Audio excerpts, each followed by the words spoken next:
Covid के दूसरे surge में जो दो बड़ी चुनौती सामने आई, एक ऑक्सीजन और दूसरी वैक्सीन। क्योंकि ऑक्सीजन पर बहुत ज्यादा फोकस है, तो बड़ा जरूरी है कि इससे जुड़ी हुई जो सारी प्रॉब्लम्स हैं और जो उसके सॉल्यूशंस हैं उसको समझा जाए। हम बात कर रहे हैं सिद्धार्थ जैन से, जो होल टाइम डायरेक्टर हैं आइनॉक्स एयर प्रोडक्ट्स के और भारत के सबसे बड़े ऑक्सीजन मैन्युफैक्चरर हैं। सिद्धार्थ, आपने हमारे लिए वक्त निकाला, बहुत शुक्रिया। आप देख रहे हैं कि ऑक्सीजन शॉर्टेज से पहले तो नॉर्थ के अस्पतालों से खबर आ रही थी, अब तेलंगाना, आंध्रा, कर्नाटका, जहां पर की प्रोडक्शन के प्लांट्स ज्यादा हैं, वहां से भी ऑक्सीजन की कमी से पेशेंट्स की डेथ होने की खबरें आ रही हैं।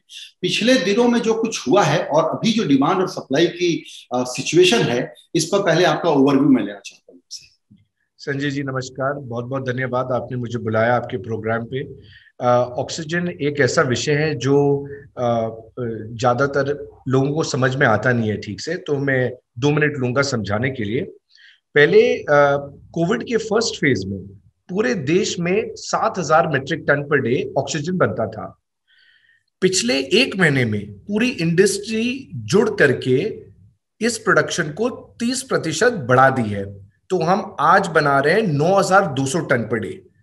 कोविड के फर्स्ट फेज में जब पीक आया था सितंबर अक्टूबर के समय, उस समय हम लोग सिर्फ 3,000 ton per day medical oxygen supply हो रही थी और प्री कोविड में सिर्फ 700 टन जा रहा था। तो जब फेज 1 आया था, जब 1 लाख केस पर डे हुए थे, उस समय सिर्फ 4 से 5 गुनी सप्लाई बढ़ी थी ऑक्सीजन की।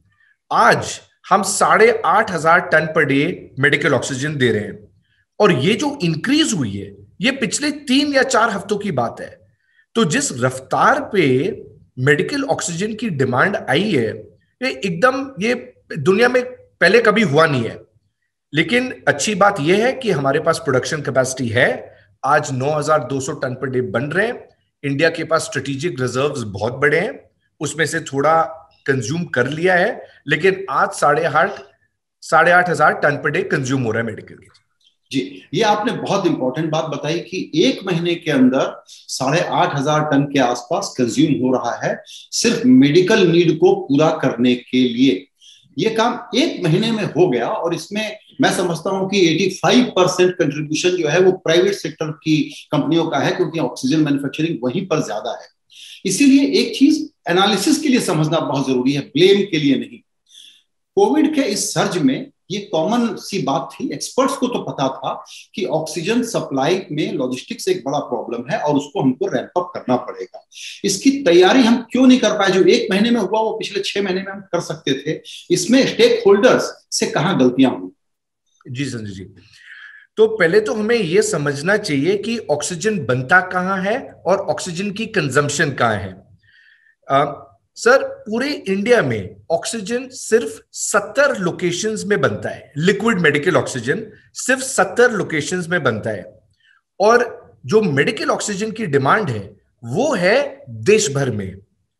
अब आप देखें नॉर्थ इंडिया, जैसे अगर आप गुजरात मध्य प्रदेश में अगर एक लाइन ड्रॉ करें, उसके ऊपर इंटायर हाफ ऑफ इंडिया, सिर्फ 10% of India's oxygen production is made in north India, लेकिन उसकी डिमांड है इंडिया की 30-35% की। और जहां सबसे ज्यादा ऑक्सीजन बनता है, जहां वेस्ट में तो 30% बनता है, 30% की डिमांड है।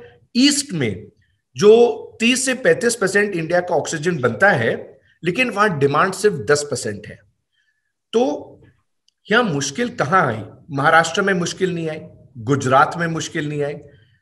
मध्य प्रदेश ऐसा स्टेट है जहां कोई प्रोडक्शन नहीं होती है, लेकिन फिर भी वहां मुश्किल नहीं आई। मुश्किल सिर्फ नॉर्दर्न स्टेट्स में आई है, Delhi, Haryana, Uttar Pradesh, Rajasthan to a certain extent, क्योंकि वहां प्रोडक्शन बहुत कम है। सारा माल ईस्टर्न इंडिया से मूव करना है। अब जो ईस्ट इंडिया है, झारखंड, उड़ीसा, वो 1500 किलोमीटर दूर है। तो इंडिया में ऐसी स्थिति पहले कभी आई नहीं थी जहां ऑक्सीजन को 1500 किलोमीटर मूव करना पड़ता है। ऑक्सीजन सिर्फ 200, 250, 300 किलोमीटर की रेडियस में लोग मूव करते हैं, 1500 किलोमीटर की रेडियस में नहीं मूव करते हैं।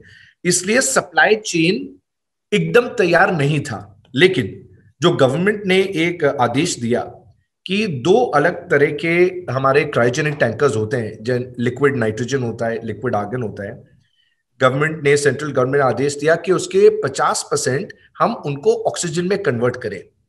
तो with the stroke of a pen, over about 10 days period of time, जितने पहले ऑक्सीजन टैंकर्स थे देश में 1200 अप्रोक्सीमेटली, उसमें ऑलमोस्ट 500 नए टैंकर की फ्लीट ऐड हो गई। लेकिन उसको करने के लिए हफ्ता, 10 दिन, 2 हफ्ते का समय लगा। और जो तकलीफ आई नॉर्थ इंडिया में, वो उसी समय में थी। आज अगर आप देखें संजय जी, वो तकलीफ अब चली गई है। अभी का जो डेली केस रिपोर्टेड हो रहा है या जो जरूरत है उसको सर्विस करने के लिए एडिक्वेट सप्लाई चेन क्रिएट हो गई है या उसमें डेफिसिट है? संजय जी, मैं एकदम आपको पक्की बात बता रहा हूं। आज जो केसेस हो रहे हैं, 4 lakh case per day, 3.5 lakh case per day, आज जो इंडिया की प्रोडक्शन है, रिजर्व्स हैं, काफी हैं। बस हमें वो सही जगह में पहुंचाना है। और पूरा देश साथ में जुड़ा हुआ है। हमारे आर्म्ड फोर्सेस हैं, सेंटर है, स्टेट है, सब कोई साथ में काम कर रहे हैं ये माल सही जगह पहुंचाने के लिए। अभी जी, एक चीज और, पिछले दिनों हमने ये चर्चा देखी कि अचानक, जो पूरे साल नहीं हुआ, कि अब पाइप ऑक्सीजन सप्लाई का इंतजाम करते हैं अस्पतालों में। छोटा सा प्लांट है, जल्दी लग जाता है। किसी ने कहा 2 हफ्ते में लगा देंगे, किसी ने कहा 4 हफ्ते में लगा देंगे। ये रियलिस्टिक है क्या? ये सॉल्यूशन है क्या? क्योंकि हम सुनते हैं कि बहुत सारे ऐसे बने बनाए प्लांट हम बाहर से ला करके भी यहाँ पर लगा रहे हैं। तो संजय जी, पहले तो ये समझना है कि ये जो छोटे छोटे प्लांट हैं, जिन्हें बोलते हैं पीएसए प्लांट या वीएसए प्लांट लिंगो होती है, वो लो प्योरिटी प्लांट्स होते हैं। वो बनाते हैं 92-93% प्योरिटी प्लांट। जो लिक्विड मेडिकल ऑक्सीजन होता है वो 99.5 प्योरिटी प्लांट होता है। अब जब अस्पताल ये प्लांट अपने आप लगाएंगे, उनको चलाना और उनकी मेंटेनेंस भी उनको ही करनी पड़ेगी। अब according to me, it is good to have those plants as a backup, कि अगर कोई लिक्विड ऑक्सीजन की सप्लाई में कोई प्रॉब्लम हो गई। लोगों को यह भी याद रखना चाहिए कि मेडिकल ऑक्सीजन भी फैक्ट्रीज में बनती है, फैक्ट्रीज में ब्रेकडाउन भी हो सकती है, फैक्ट्री से जब टैंकर से आता है, टैंकर की एक्सीडेंट भी हो सकती है। तो बहुत सारी प्रॉब्लम्स हो सकती हैं इन द सप्लाई चेन। तो आप ये कह रहे हैं, सॉरी, आप ये कह रहे हैं कि इसको बैकअप के रूप में लीजिएगा, अल्टीमेट सॉल्यूशन के रूप में नहीं लीजिएगा, क्योंकि हम लोग इस बेचारी में काफी इस पर चर्चा कर रहे हैं कि अरे इतना छोटा प्लांट है, लगा लो तुरंत। संजय जी, ये प्लांट तो छोटे हैं, लेकिन इनको लगाना और चलाना इतना आसान नहीं है। क्योंकि उनकी प्योरिटी मेंटेन करनी, मतलब यही एक वजह है कि आज तक जो बड़े बड़े अस्पताल इंडिया में हैं या विदेश में भी हैं, सब लोग ये प्लांट नहीं लगाते हैं। अभी इंडिया एक क्राइसिस से गुजर रहा है, तो सब कुछ सोच रहे हैं कि और क्या कर सकते हैं। उस विषय में लोग सोच रहे हैं कि चलिए प्लांट भी लगा दीजिए, कोई बुराई नहीं है, लगा दीजिए। लेकिन ये एकदम स्पेशलाइज्ड जॉब है संजय जी। इनको ये ना सोचें कि बस एक बटन दबा दिया और 15 साल के लिए चलेगा। बिल्कुल हाईली स्पेशलाइज्ड जॉब है। इसीलिए जब हम ये खबर पढ़ते हैं तो ऐसे तो सुनने में बड़ा आसान लगता है कि हवा एक टैंकर में कैद है, उसको लेके मूव करना है। लेकिन हमने इसके इंपोर्ट की बात सुनी, मुझे ये कहीं से भी सुझाव, ये सॉल्यूशन प्रैक्टिकल नहीं लगता। आप भारत के अंदर मूव नहीं कर पा रहे हैं, इंपोर्ट कहां से करेंगे? तो संजय जी, ऐसा है कि जब पहला वेव आया था, उस समय गवर्नमेंट अपनी प्लानिंग कर रही थी कि अगर 1 लाख केस पे खत्म ना हो और 2 लाख पे चले जाए, 3 लाख पे चले जाए, गवर्नमेंट ऑफ इंडिया की ऐसे प्लानिंग थी कि हम और क्या कर सकते हैं। अगर देश का ऑक्सीजन खत्म हो गया तो हम क्या कर सकते हैं। तो उन्होंने एक टेंडर निकाला कि लिक्विड ऑक्सीजन बाहर से इंपोर्ट करने का 1 लाख टन का। अब संजय जी, ये इस बिजनेस में ऑक्सीजन यूजुअली लोग इंपोर्ट और एक्सपोर्ट नहीं करते हैं, क्योंकि ऑक्सीजन तो हवा में है, लोकली प्रोड्यूस होता है। तो नॉर्मली ये नहीं होता है। कभी कभी वो शिप्स पे जाते हैं, या to various oil and gas rigs, but ऐसे विद इन कंट्रीज कभी नहीं होता है। तो लेकिन इंडियन गवर्नमेंट ने कोशिश की, उन्होंने टेंडर निकाला कि हो सकता है कोई आकर के हमें दे दे। लेकिन उसमें मेरी जानकारी है कि उस टेंडर के बाद कोई रिस्पांस खास आया नहीं था और ये काम हुआ नहीं था। ये फैक्ट सही है ना? जी बिल्कुल, क्योंकि उस समय जो देश में 7,000 टन की प्रोडक्शन चल रही थी, उसमें सिर्फ 3,000 टन मेडिकल में जा रहा था। तो हमारे पास 4,000 टन का बफर था पर डे प्रोडक्शन का। तो इंडियन गवर्नमेंट को कोई जरूरत भी नहीं थी उस ऑक्सीजन। जैसा आपने कहा कि इसको कोई सोच भी नहीं सकता था, वो एक अनइमेजिनेबल सिचुएशन में हम हैं, और ऐसे में वर्स्ट केस सिनेरियो को बना करके प्लान करना चाहिए। तो अभी अगर मैं ये कहूं कि अगर 3-4 लाख के केसेस की रिपोर्टिंग दिल्ली की है, मान लीजिए यहां से ये डबल हो जाए, 10 लाख पर डे रिपोर्ट हो रहे हो, और आपके एक्टिव केसेस 4 मिलियन नहीं बल्कि 8 मिलियन हो जाए, उसकी तैयारी भारत को करनी चाहिए कि नहीं, और अगर करनी चाहिए तो प्रायोरिटीज क्या है? अभी जैसे मैंने कहा कि हम 9,200 टन बना रहे हैं और कंज्यूम कर रहे हैं 8,500 टन, तो हेडरूम है। क्योंकि हमने लॉकडाउन अनाउंस किए, हम देख रहे हैं महाराष्ट्र में इसका एकदम अच्छा परिणाम निकला है, केसेस कम हो रहे हैं, गुजरात में ऑक्सीजन की डिमांड कम हो रही है।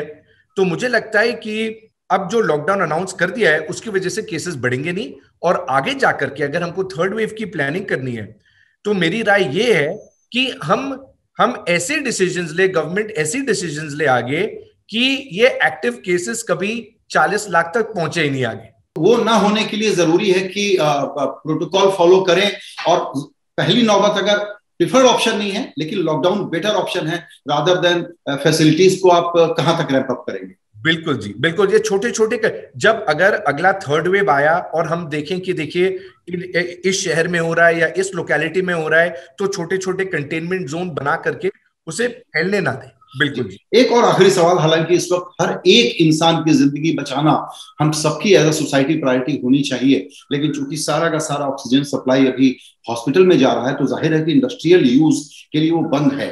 तो ये एक इसका अनइंटेंडेड कॉन्सिक्वेंस है कि जो कंज्यूमिंग इंडस्ट्रीज हैं लाइक स्टील, वो फिलहाल तो अब्जॉर्ब कर रही हैं उसका जो भी प्रोडक्शन लॉस है, लेकिन ये सस्टेनेबल नहीं है।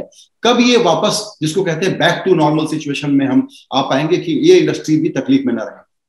तो संजय जी, जैसे जब फेज 1 हुआ था और हमने देखा कि फेज 1 में भी इंडस्ट्री में काफी इंपैक्ट आया था, क्योंकि कुछ इंडस्ट्रीज को हमने सप्लाई कम कर दी थी, तो हमने जनवरी महीने में आइनॉक्स ने 2,000 करोड़ का इन्वेस्टमेंट अनाउंस किया।